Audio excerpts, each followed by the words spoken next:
سلام عرض می‌کنم خدمت اعضای کانال دیوس کلاد. امروز اومدیم با یه آموزش دیگه از مجموعه آموزش‌های ما.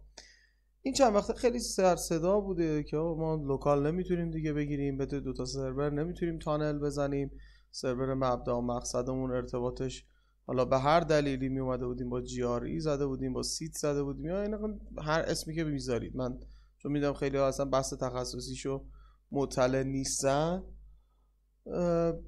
خیلی توش نمیخوام وارد شم. ما ارتباط قطع شده بوده، از بعد جنگ هم اتفاق افتاده. ما اومدیم روی یه سری سرویس ها اینو تست گرفتیم، روی یک سری سرویس هایی که هنوز UDP فعاله داره استفاده میکنه و چیزی که ما داریم توی آموزش میگیم بر پایه UDPه. اسمش چیه؟ VXLAN. خب این VXLAN چیه؟ این VXLAN من اینجا می‌نویسم یه تو.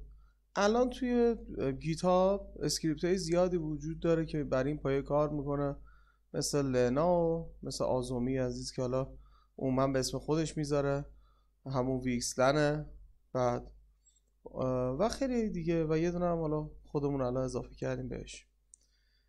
این میاد چی کار میکنه؟ این میاد میگه آقا شما یه پکتی دارید، مثلا حالا اینه یه دیتایی داخل، اینو بر میداره، به قول بچه یه بسته پستیش میکنه، میذاره داخل یه دونه پکت UDP. درست شد؟ بعد اینو منتقل میکنه،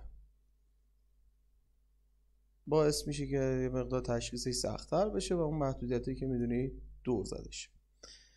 خب این خیلی از بحثاست، خیلی ماجراهاست، نمیخوام توش برم، فقط توضیح ریزی دادم که بدونید که این چجوری کار میکنه.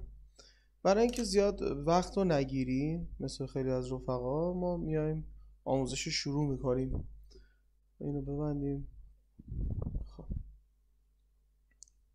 این سرور اولمون رو گذاشتیم ایران، این سرور دوممون رو گذاشتیم خارج. خب طبق معمول یه دونه آپدیت رو هم جفتش انجام میدیم دیگه. بکنم خیلی تکراریه این صحبت. داخل گیتاب ما قسمت ریپوزیتوریامون یه اسکریپتی باشیم اسم VXLAN، چیز عجیبی هم نیست، هیچ کار خاصی هم نمیخواد بکنید. همین دستور رو میزنید، کپی میکنید، هر زمان که تموم شد دستور رو وارد میکنید. وقتی که وارد میکنید این قلمه رو میذاریش این بر، وقتی وارد میکنید اینجا چند تا نکته رو بهتون میگه. نکته اول آی پی تون رو میگه، کرنلتون رو میگه، مواردی که باید نصب میشده رو بهتون میگه، و این سال وضعیت ریستارت سرویس رو حذفش. ما برای اینکه نصبش کنیم شماره یک این سال میزنیم، میگه شما روی ایرانی یا روی خارجی. خب من گفتم این سرور اولم ایرانه، بعدی خارجی، رو میگیم روی ایرانی. آی پی ایرانمون رو میخواد، همینجا میذاریم. واسه آی پی خارجتون ما آی پی خارجمون حالا روش‌های مختلفی میشه به دست، و یکی از روشی که خیلی خودم دوست دارم آسنمای آی پی خارجمون هم میزنیم. اینجا پورتی که میخواید ارتباط برقرار شه 443 میخواید بزنید، حالا هر پورتی که خودتون میخواید، من پیشنهاد میکنم 443 باشه. اینجا میگه که VXLAN VNI تون ببین پیشفرض 10 بذارید. من سعی میکنم سعی ویدیو توضیح بدم چیه که وقت رو نگیریم. یه پریفیکسی برای IP6 لوکالتون میخواد، میتونید همینی که اینجاست رو بذارید، اصلا نمیخواد تغییری هم بدید. MTU رو پیشفرض 1400 داده، شما میتونید MTU رو حالا 1500 بدید، هر چیزی که تغییر دارید میدید همون رو بدید و اینتر کنید. ببینید اینجا یه IP6 لوکال به شما داد، برای پیرش، برای اون سرور مقابلش، من این هاشش این میشه IP6 لوکال شما قسمت اول و یه /64 هم داد. این هم میشه سرور دوم یا همون سرور خارج. قلممون اینجا افتاد، میشه سرور خارجش، این هم که برای ایرانه. پس شما اگه بخواید توی سرور دوم بزنید میدونید چیکار کنید. وضعیت فعاله و هیچ نکته دیگه ای هم نداره. ما اینجا یه تریکی میزنیم، میایم میریم روی اینتر میزنیم، میاد بیرون، یه شماره 2 میزنیم، باز همون اکتیو بودنش رو نشون میده. میریم داخل سرور دوم، همین دستور رو دوباره کپی میکنیم، تو سرور دوم وارد میکنیم، این استال میزنیم، این دفعه روی خارجیم، آی پی ایران رو میخواد، ما کپی میکنیم وارد میکنیم، آی پی خارج یا آی پی که الان داریم روش وارد میکنیم و میزنیم، همون پورتی که اون و 443 ارتباط برقرار شه، دهی که پیشنهاد داده شده بود، پریفیکسی که برای آی پی بوده، به FD 2 نقطه اینجا میبینید FD 20 2 نقطه 10 2 نقطه MTU رو هم پیش بر من خودم حالا 1400 میذارم و این ارتباطه اینجا میگه آی پی لوکال ما 2 و آی پی سرور مقابل من 1. اینو کپی میکنیم، یه اینتر میزنیم، یه شماره 0 هم میزنیم، کاری بچینیم، یه پینگ میگیریم آی پی شماره 1 رو. ببینید اینجا حالا این دوتا سرور از سنگاپور با آلمان هنه، اصلا به فنلاندن، اصلا طبیعتا این پینگ براش خیلی عادیه چون آی پی معمولی ما با اون MTU و این داستان ها گیر و گور داره. من همین الان آی پی V4 روش هم که میگیرم، ورژن 4 هم میگیرم همینه. شما همون آی پی نگاه کنید تفاوت خاصی توی پینگاشون نیست. توی ایران مثلا ایران با آلمان رو شما بین 80 تا 90 میتونید با هم میتونه. خب ما تو اینجا ارتباط بین دو سرورمون بر پایه IPv6 ها برقرار شد، یعنی سرور اول که ایران بود با سرور دوممون که خارجمون بود، حالا ما اینجا سنگاپور گذاشتیم، با IPv6 من خیلی نخوام شروع کنم 2.1 اینجا میشه 2.1 اینجا شده 2.2. اون پریفیکسی که اونجا وارد کردیم هم اینجاست، دقت کنید. این ارتباطه برقرار شد با پورت 443، یه ارتباطی رو با هم دارن. اما شما وقتی میخوای یه پنل نصب کنی، میخوای پورت‌های مختلفی و ترافیکش رو رد کنی. خب این ارتباط بر اینجا برقرار، این دوتا فقط هم دیگه رو میبینن، با هم یه کانکشنی دارن. شما میخوای بیای یک تانل بزنی و پکتاتو از اینجا رد کنی ببری به اون ور و از اون ور برگردونی. خب از اون ور بری از اون ور برگردی، یک مسیری درست کنی. برای اینکه این اتفاق بیفته میتونی از اسکریپتی مثل حالا که الان زیاده ها پروکسی یا گاست یا حتی دکو ازش استفاده کنی. بیای چی کار کنی؟ بیای IPv6 که هست و با هم دیگه با این IPv6 ترافیکا رو فوروارد کنی. الان نمونهشو با هم دیگه میریم که ببینیم چه جوری میشه. اولا خب تشکر میکنم از علیرضا و ثنایی عزیز، حالا همشون دارن زحمت میکشن، من خیلی نمیخوام تو ماجراها وارد شم. پنل علیرضا رو نصب، ثنایی رو نصب میکنیم، میام روی این سرور خارجمون اینجا بوده، سفر یه ذره خالی کنم ترتمیز شه.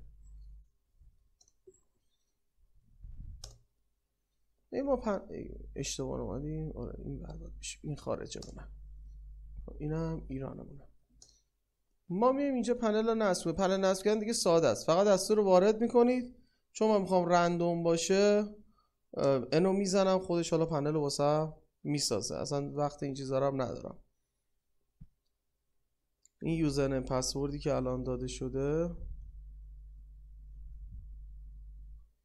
میام تو پنل مثلا تصادفی من یه ویلس میسازم، مثلا با پورت 8448 میسازم، اسمش هم حالا هر چی که هست کریت میکنم. خب با چه آی پی باید باشه؟ با آی پی 65109. از اینم یار آی پیشو بگیرم که آی اشتباه، آی باید باشه، آی بزرگ نگاه کنید، آی پی 6 هم اضافه شده. میام اینجا فقط برای اینکه حالا چند بار کاری نشه آی پی میذارم، یه کانفیگ هم ساختیم. خب این میاریم تو ویتوری، کانفیگ رو کپی میکنیم، وقتی میندازیم یه تست میگیریم، شما هیچ پینگی الان نداری، یعنی ارتباط اینو برقرار نیست، فقط من پینگ دارم دیگه رو میبینم و یک اتصال دارید با هم، ولی ترافیک تو هنوز فوروارد نشده. میریم قدم دوم، میریم تو همون اولی توی سروری که اسمش ایرانه، حالا هرچی که ما گذاشتیم، میایید داخل همون گیتاب خودمون خیلی سختش هم نمی کنیم. تو همون قسمت ریپوزیتوری ها شما چه ها پروکسی بزنید، چه HA پروکسی میگن، هر چی که دوست دارید. اصلا من اسمشو نمیدونم، خیلی علاقه ندارم. از امینی و دوستان بپرسید که انگلیسی رو خیلی دوست دارم. میتونید چه از این استفاده کنید، چه گاست گفتم، چه بقیه، چه دکو. حالا من خودم با HA راحت ترم. HA مرمی دارید اینجا، دستورشو کپی میکنید تو سرور ایران تو میزنید. یه چند دقیقه صبر کنید، شماره 1 میزنید، اول نصب شه. این نصبش که تموم بشه ما اینجا نصب. شماره 2 میگه آی پی و پورتاتون رو فوروارد وارد کنید. اینتر تو فوروارد. خب ما میایم اینجا آی پی 6 این سرور چی بود؟ هاست نیم داش آی که شما میزنید اینجا نشون میده. تو اینجا وارد میکنی، میگه پورتا چی بوده. ما 443 دیگه استفاده نمیتونیم کنیم چون تا اون ارتباطمون با ویکسلر رو 443 اومدیم. کانفیگی که داریم استفاده میکنیم چیه؟ 8448. اینجا میزنیم 8448، اینتر میکنیم به انجام میشه. هیچ کار ارور خاصی هم نمیده. اینجا وقتی میزنی ببین پینگو شما دارید. به همین راحتی اومدیم بین دو سرور چند تا کار انجام دادیم. 1 اومدیم یه به قول خیلی از رفقا قدم به قدم IP6 لوکال گرفتیم یا IP6 لوکال گرفتیم با VXLAN. 2 اومدیم با پروکسی فوروارد کردیم با استفاده از یه پنلی مثل صنایعی، حالا XUI هر چیزی تست گرفتیم. یه سواله که این مدت خیلی عجیبه هم میپرسن اینه که آقا پنل اینا رو میشه روی مرزبان و مرزنشین و پنل های دیگه استفاده کرد؟ ببین مثلا تفاوتی نمیکنه. شما دارید توی پنلتون یه کانفیگی دارید عین همینه، فقط اومدید پورتتون رو دارید. اینجا توی مرزبان یا مرزنشین، حالا مرزنشین یادم نیست خیلی وقت ارتباطی باشون ندارم، شما پورتت الزاما باید تعریف بشه یا یکی این باندی لازم داری که اون پورتو داشته باشه ترافیک رو رد کنی. میگه من یه دونه این باند ندارم میخوام رد کنم، نمیتونی. نهایتا بتونی رو سرور ایرانت هم یه پنل نصب کنی، دکو بزنی فوروارد کنی، خیلی هنر کنی. پس تفاوتی نمیکنه که مرزبان باشه، مرزنشین باشه یا هر پنلی که هر روز داره میاد بیرون و زحمت میکشن خیلی از بچه‌ها. تا اینجا ارتباط برقرار شد، ترافیک هم فوروارد شد. یه نکته جالبم بگم از این امروز این آپدیتی که صنایعی داده بعد از این مدت، توی پنل قسمت پنل ستینگ این مرتبط به تانل نیست، میتونید نبینید به کارتون برسید. یه قسمتی دارید به اسم سابسکریپشن، بعد از مدت ها اومدن قسمت سابسکریپشن رو به صورت تمپلیت هم گذاشتن، گفتن توی نسخه که هست فقط تیک میزنید فعال میکنید. فوت شد، خب زنده شد.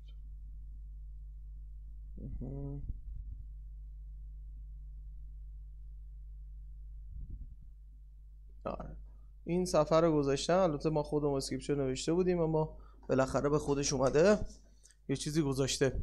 QR سابسکریپشن جیسون، اسم اندروید و بقیه هم که اینجا هست، برای iOS هم هست. اینا هیچ ارتباطی به امروزمون نداشت، گفتم که اطلاع داشته باشید این آپشن سابسکریپشن اینفو برای پنل اضافه شده.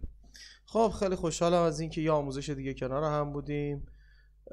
برای اینکه بتونیم ادامه بدیم واقعیتش اینه که خیلی موقع انرژیمون از دست میره به خاطر اینکه اونقدری که باید و شاید دوستان حمایتی نمیکنن. یعنی یوتیوب ما رو دارن اما متاسفانه نه فالو میکنن، نه ساب میکنن، نه لایک میکنن. این باعث میشه یه مقداری زمان برای ما بیشتر بشه و انرژی کمتر. ممنون میشم لایک و ساب کنید. خدا نگهدار.